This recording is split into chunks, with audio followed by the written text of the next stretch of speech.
بسم اللہ الرحمن الرحیم۔ گمنام ہیرو کے معزز ناظرین، السلام علیکم۔ آئیے چلتے ہیں کہانی کی طرف۔ کسی نے کہا اور مجھے اندھیرے میں 4 سائے اپنی طرف بڑھتے دکھائی دیے۔ ان میں سے 3 تو مجھ سے قریباً 10 فٹ دور ہی رک گئے۔ تینوں نے اپنی رائفلیں میری طرف تان رکھی تھی۔ چوتھا شاید ان کا کوئی سینئر آفیسر تھا جو نہتا ہی میری طرف بڑھ رہا تھا۔ میرے نزدیک آ کر وہ رک گیا۔ اس کے کندھے پر لگا اشوکا اس کے میجر ہونے کی چغلی کھا رہا تھا۔ میرا ذہن مکمل بیدار تھا اور کسی بھی لمحے میں کچھ کار گزرنے کے لیے بالکل تیار کھڑا تھا۔ اس سے پہلے کہ وہ کچھ کہنے کے لیے منہ کھولے، میں نے ایک نفسیاتی حربہ آزمانے کا فیصلہ کر لیا۔ سر، کیا میں اس طرح ہاتھ کھڑے رکھ کر اپنی پہچان کراؤں گا؟ میں نے انگریزی میں اس سے کہا۔ اس نے ایک نظر میری سبز رنگ کی بھارتی فوجی پر ڈالی اور اس کے منہ سے نکلا، اوکے۔ میں نے ہاتھ گرانے اور زمین بوس ہونے کا عمل ایک ہی لمحے میں دہرایا۔ میرا زمین پر گرنا میرے ساتھیوں کے لیے مخصوص اشارہ تھا۔ زمین پر گرتے ہی میری ٹانگ میجر کی دونوں ٹانگوں کے عین درمیان میں لگی اور وہ منہ کے بل زمین پر آ رہا۔ میرے دونوں ہاتھ اس کی گردن کے نزدیک پہنچنے تک میرے ساتھیوں کی گنوں سے ہونے والی فائرنگ نے اس کے تینوں سورمے اوندھے کر دیے تھے۔ اس لمحے میری آنکھوں کے سامنے نائک حسن دین آن کھڑا ہوا۔ میرے اندر کا سارا قہر میرے ہاتھوں میں سمٹ آیا تھا۔ میری انگلیوں کا شکنجہ اس کی گردن کے گرد تنگ ہونے لگا اور چند سیکنڈ بعد ہی معمولی سی مدافعت کے بعد وہ دم توڑ گیا۔ کم آن دس وے۔ میں نے اپنے ساتھیوں کو اسی سمت اشارہ کیا جدھر سے یہ چاروں نمودار ہوئے تھے اور اپنی گن سنبھال کر ادھر لپکا۔ ہم لوگوں نے بھارتی فوج کی وردیاں پہن رکھی تھی اور پہچانے بغیر اس طرح تو کوئی ہم پر فائرنگ کرنے سے رہا۔ میں نے دھوکے کی چال چلی تھی۔ دشمن یہی سمجھ رہا تھا کہ اس کے مخالف سمت بھاگیں گے، لیکن ہم اس کی صفوں میں گھس گئے تھے۔ مجھے اندازہ تھا کہ کمانڈو کی دہشت عام فوج کے اعصاب پر کس طرح بری طرح سوار دکھائی ہوتی ہے۔ دشمن بری طرح بکھلایا ہوا تھا اور ہم نے اسی بکھلاہٹ کا فائدہ اٹھانا تھا۔ وہ لوگ جو ہمارا نشانہ بنے کس پیٹرول پر نکلے تھے؟ ہم ایسی پیٹرول پارٹیاں رات کے اندھیرے میں ضرور نکلا کرتی ہیں، دشمن کی صفوں میں تباہی پھیلانے کے لیے بھی اور دشمن کی طرف سے رات کے اندھیرے میں ہونے والی ممکنہ مداخلت کو روکنے کے لیے بھی۔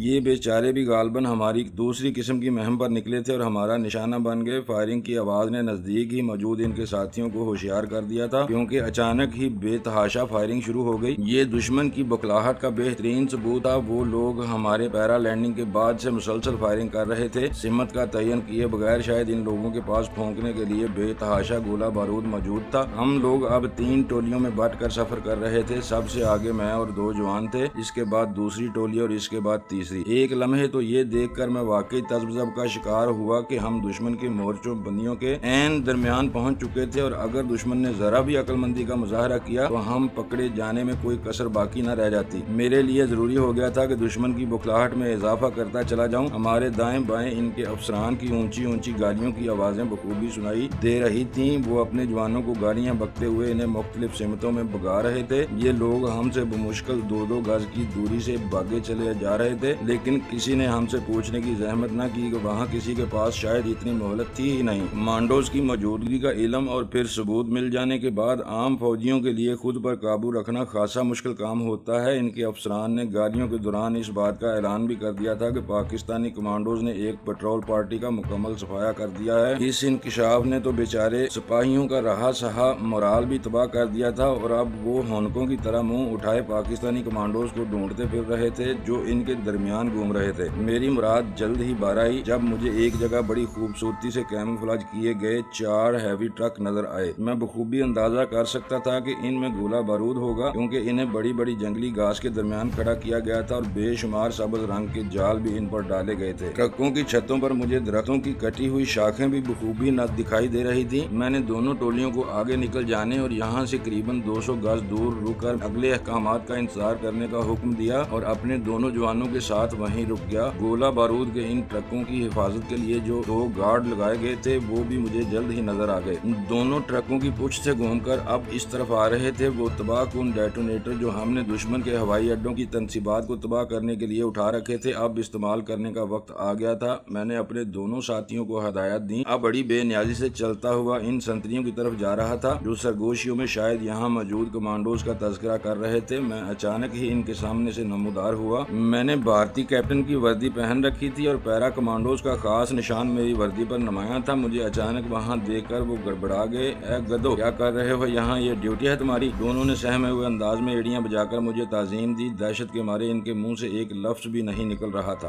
دفع ہو جاؤ اور اپنی کمپنی میں رپورٹ کرو۔ اس ڈمپ کی حفاظت میرے جوان کریں گے۔ Now get out, march double کر کے جاؤ۔ میں نے انہیں ڈانٹتے ہوئے ان کی کمپنی کی طرف روانہ کر دیا۔ बेचारे आम फौजी थे जिन्हें अपनी मुलाजमत के सिवा और किसी बात का खौफ दामनगीर नहीं होता। उन्होंने बिला चूंच रहा मेरे अहकामात की तामील की और मुझे सैल्यूट मारकर डबल मार्च करते हुए एक तरफ गायब हो गए। बमुश्किल 2 मिनट ही में मेरे साथियों ने अपना काम खत्म कर लिया। उन्होंने गोला बारूद के ट्रकों में डायनामाइट लगाकर एक मखसूस और महफूज फासले पर इसका लीवर नस्ब कर दिया था। इस लीवर पर पड़ने वाला मामूली सा दबाव भी एक धमाके से इस खेल को खत्म कर सकता था। हम लोग एक महफूज आड़ में इस रास्ते पर नजरें लगाए बैठे थे जिधर दोनों गधे गए थे। फिर मेरी तवक्कुआत के ऐन मुताबिक इस हिम्मत से फौजियों की एक टोली नमदार हुई। जाहिर है उन्होंने अपनी कंपनी कमांडर को किसी कमांडो कैप्टन की वहां आमद से मुतल्ला किया होगा और इसने बिला सोचे समझे इस तरफ पाकिस्तानी कमांडोज का सफाया करने के लिए इन लोगों को भेज दिया था। हम अपनी गनों के ट्रेगरों पर उंगलियां रखे बड़ी बेचैनी से मेहमानों की आमद के मुंतजर थे। एक साथी ने अपना हाथ इस लीवर पर रखा हुआ था जिससे दबाने से डायनामाइट फट जाता। आने वाले अपनी दानिश में बड़ी होशियारी से फूंक फूंक कर कदम रखते इस तरफ आ रहे थे। थोड़ा नजदीक आने पर वो निसफ दायरे की तरतीब इख्तियार करने लगे। इसके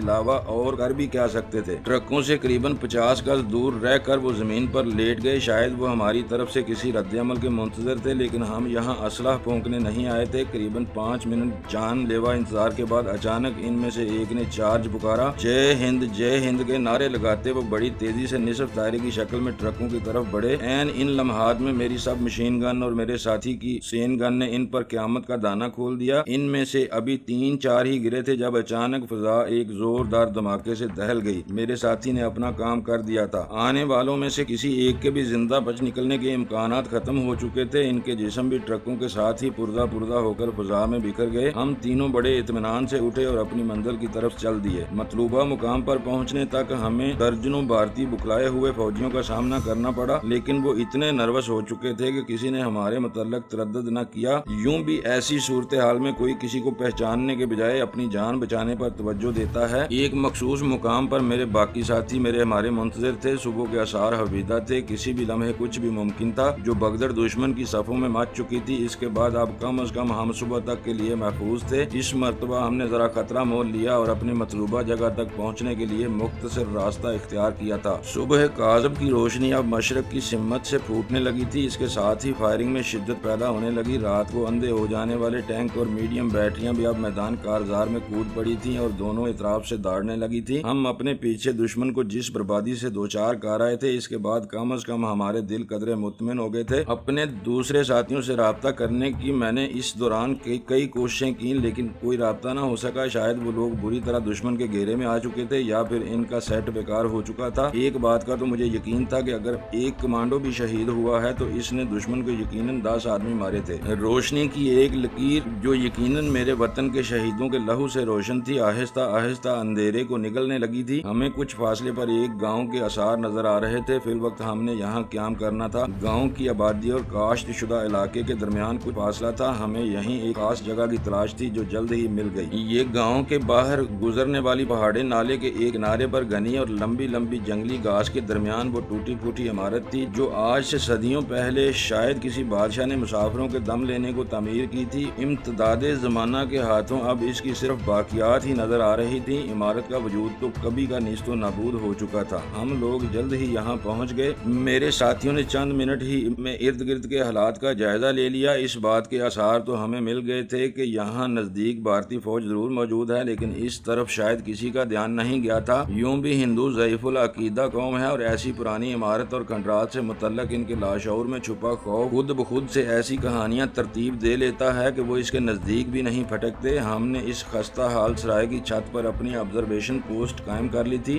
दो साथियों ने पहाड़ी नाले की तरफ आने वाले रास्ते के सामने मोर्चा लगा लिया था और बाकी इमारत ही में फैल गए। सबसे पहले जरूरी था कि हम अपने जवानों के लिए कुछ न कुछ खाने पीने का बंदोबस्त करें। हमारी पुष्ट पर बंदे थैलों में चंद हंगामी अद्वियात और कुछ बुने हुए चने मौजूद थे। चूँकि हमारा क्याम यहाँ मंसूबे के मुताबिक मुख्तसर था, इसीलिए सामाने रसदो तलब भी इसी तनासब से हमने रखा हुआ था। मंसूबे के मुताबिक तो हमें इस वक्त पाकिस्तानी सरहद में होना चाहिए था। अब ये अलग बात कि हम अभी तक भारतीय फौज के नरगे में फंसे हुए थे। जवानों ने एक एक मुट्ठी चने पर गुजारा किया। हमारी पानी की बोतलें भी खाली हो रही थी। पहाड़ी नाले से हमने पानी पिया। सब ने पहले शहीद के लिए दुआए मगफरत की, फिर हमने 2-2 घंटे आराम के लिए मखसूस कर दिए। मेरे जवान बज़िद थे कि सबसे पहले मैं आराम करूं, लेकिन मेरे लिए ऐसा सोचना भी मुमकिन नहीं था। मैंने सख्ती सख्ती से अपने जवानों की ख्वाहिश को ठुकरा दिया। मैंने पहले 2 घंटे के लिए ओपी ड्यूटी का फैसला किया था। यही सोचकर अपनी दूरबीन थामे मैं छत पर चला गया। कहानी आगे बढ़ाने से पहले गुमनाम हीरो को सब्सक्राइब करें, लाइक करें, बेल आइकन दबाकर अपनी मोहब्बत का इजहार जरूर करें। बहुत बहुत शुक्रिया। आइए चलते हैं कहानी की तरफ। छत के एक महफूज कोने में एक टूटी हुई दीवार से टेक लगाकर बैठ गया। यहाँ से सामने का मंजर बड़ा साफ और वाज़ेह नजर आ रहा था। सूरज ने अब जानब मशरक से अपना सर निकालना शुरू कर दिया था। दूर दूर तक वीरानी छाई हुई थी। माहौल पर छाए सुकूत को कभी जोरदार धमाके की आवाज तोड़ देती थी। सुबह के उजाले के साथ ही दोनों तरफ से हमलों में तेजी आ गई थी और रात भर मसरूफ भारी तोप खाने की जगह अब मीडियम बैटरियां और टैंक ले रहे थे। सूरज अब मुकम्मल बेदार था। अचानक ही मैंने मगरबी सिमत से आसमान पर दाड़ सुनी। इसके साथ ही पाकिस्तानी एयरफोर्स के शाहीन भारतीय फजाओं के कलेजे पर मूंग दलते नमूदार हुए। मुझे फौरन एहसास हुआ कि पाक फजाइया ने अपनी आर्मी के जांबाजों को बुलाया नहीं। वो लोग जानते थे कि हम एक आर्मड डिवीजन के जबड़ों में फंसे हुए हैं। पाक फजाइया ने सुबह होते ही इस आर्मड डिवीजन को नीस्तो नाबूद करने की इब्तदा कर दी थी। ये इस सिलसिले में BAF की पहली फॉर्मेशन थी। मेरी बेकरार नजरें जम्मू की सिमत को जाने वाली सड़क के बिल्कुल ऊपर दरख्तों जितनी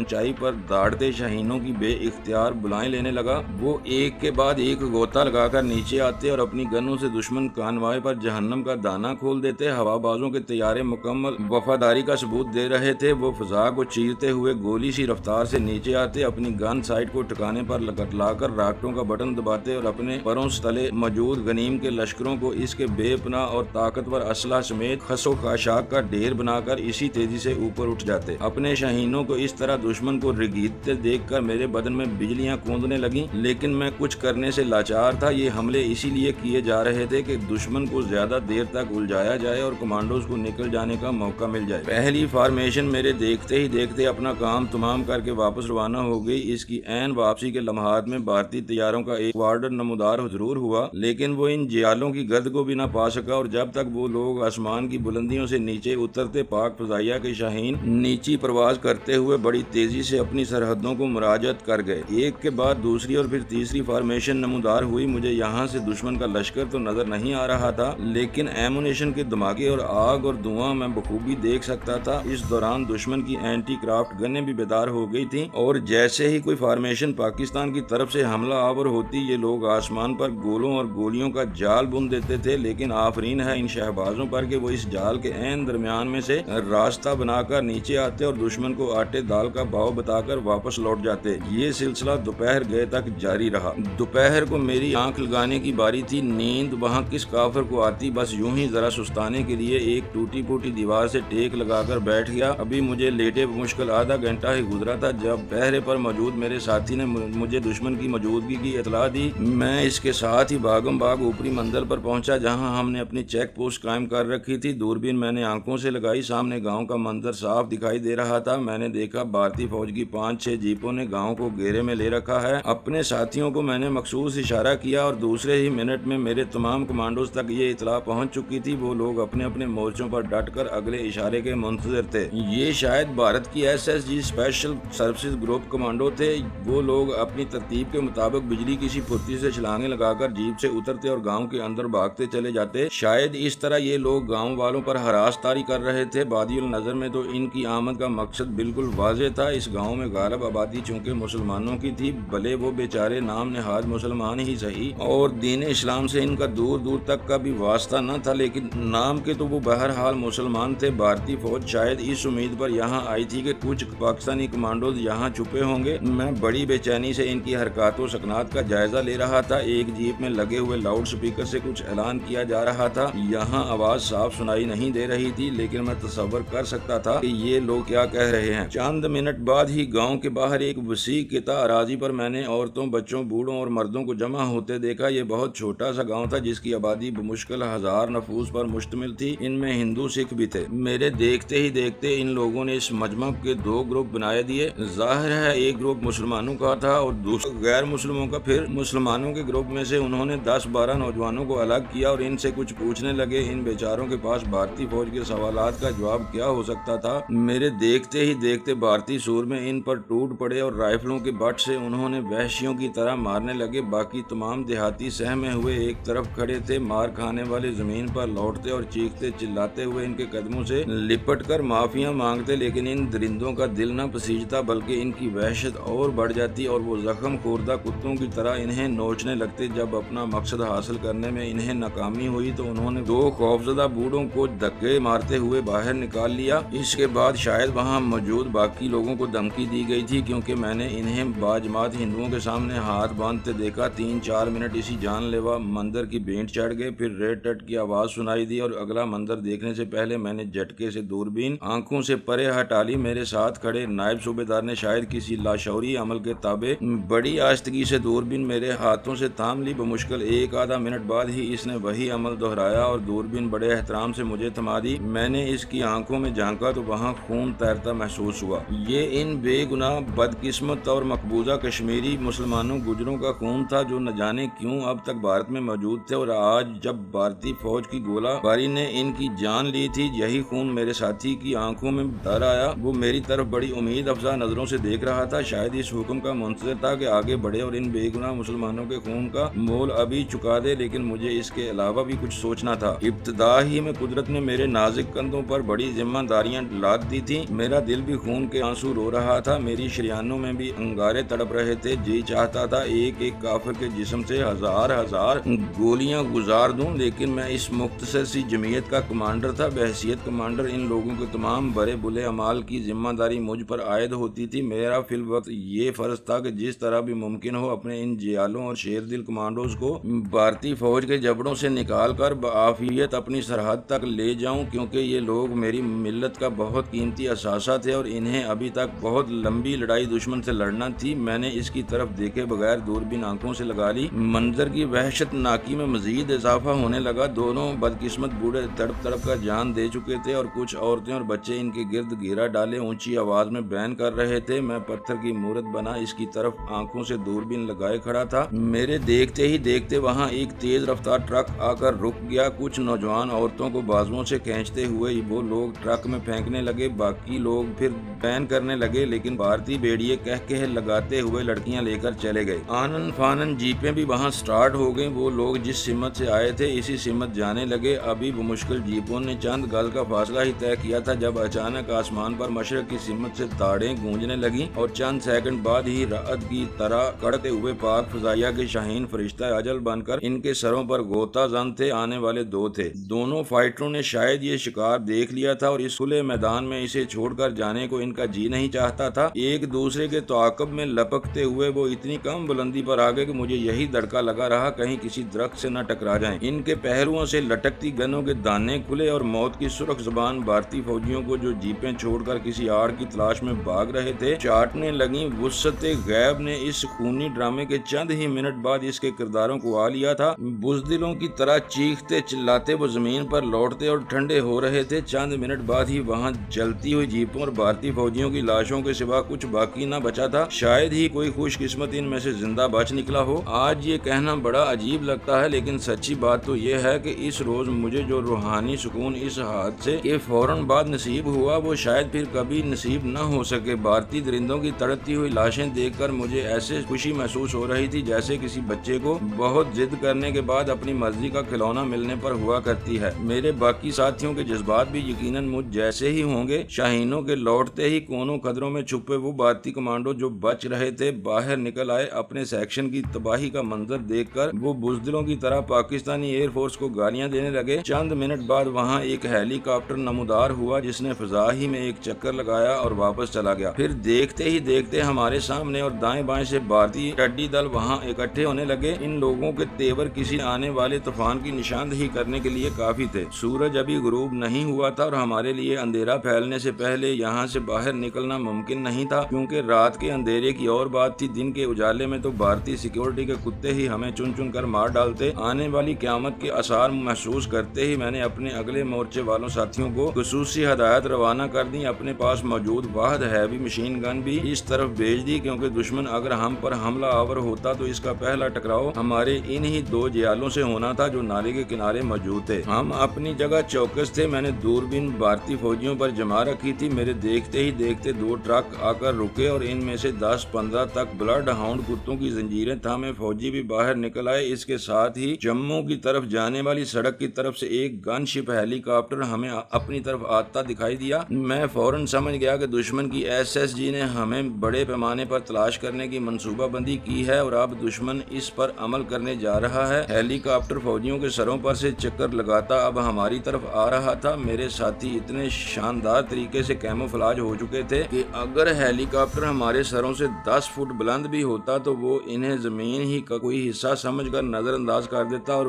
वही हुआ। हेलीकॉप्टर इतनी नीची उड़ान कर रहा था कि अगर हम चाहते तो बआसानी इसके पायलट को निशाना बना सकते थे, लेकिन हम चाहते हुए भी ये खतरा मोल लेने की पोजीशन में नहीं थे। मुझे तशवीश अगर थी तो सिर्फ इन सदाए हुए कुत्तों की तरफ से थी, जिनकी मदद से ये लोग किसी भी वक्त हमारे सरों पर पहुंच सकते थे। हेलीकॉप्टर ने 2-3 चक्कर लगाए, फिर हमारी तलाश में हमारे सरों से आगे निकल गया। मैं अपनी गन के ट्रैगर पर उंगली जुमाए सोच रहा था कि ये लोग बहरहाल चंद मिनटों बाद कुत्तों की मदद से हमें तलाश कर लेंगे और दिन के उजाले में इस तरह क्या हम इनसे बचकर निकल सकेंगे। इस सवाल का जवाब बज़ाहिर नफी में था, लेकिन कमांडो मायूस नहीं हुआ करते। हालात ख्वाह कैसे भी हों, हमें आखिरी गोली तक लड़ना था, खाली हाथों लड़ना था और जिंदगी के आखिरी लम्हात तक इस लड़ाई को जारी रखना था। मेरी नजरें अब दुश्मन के फौजियों की इस टोली पर गड़ी हुई थी जो 5 कुत्तों के हमरा इस पहाड़ी नाले की तरफ आ रहे थे जहां हमारा पहला मोर्चा कायम था। लड़ाई नागजीर हो चुकी थी। मैं जानता था कि मेरे जानबाज मेरे हुक्म के बगैर अपनी जगह से हरकत भी नहीं करेंगे। वह ये कुत्ते इनके जिस्म की एक एक बोटी नोच डाले। मैंने अगले ही लम्हे अपने जवानों को हुक्म दे दिया कि नागजीर सूरत हाल मेरे हुक्म का इंतजार किए बगैर गोली चला दें। वही हुआ। चंद मिनट बाद कुत्तों ने पहाड़ी नाले के किनारे खड़े होकर हमारी तरफ मुंह करके भौंकना शुरू कर दिया। 2-3 कुत्ते तो रस्सियां छिड़वा कर दौड़े और नाले में कूद गए। मेरे साथियों की तरफ से अभी तक मज़ाहमत नहीं हुई थी। वो लोग आखिरी लम्हात तक अपनी तरबियत के मुताबिक खुद को दुश्मन की नजरों से छुपाए रखना चाहते थे, लेकिन मैं जान सकता था कि ये नामुमकिन है। 3 कुत्ते भागते हुए जंगली घास के इस झुंड की तरफ जा रहे थे जिधर मेरे 2 सरफरोश अपना मोर्चा जमाए बैठे थे। जैसे ही ये कुत्ते तेजी से इस तरफ लपके, एक दूसरे मोर्चे से गन का दाना खुला और दूसरे ही लम्हे कुत्ते जमीन पर लौटने लगे। मेरे साथियों ने बड़ी शानदार चाल चली थी और दुश्मन को अपने पहले मोर्चे का इल्म नहीं होने दिया था, लेकिन जिस मोर्चे से फायर आया था दुश्मन इस तरफ मतवज्जो हो गया था। भारतीय कमांडोज दूसरे ही लम्हे जमीन से चिपक गए और इनकी गनों के दाने खुल गए, लेकिन इनके जमीन पर खड़े होने से जमीन बोस होने तक के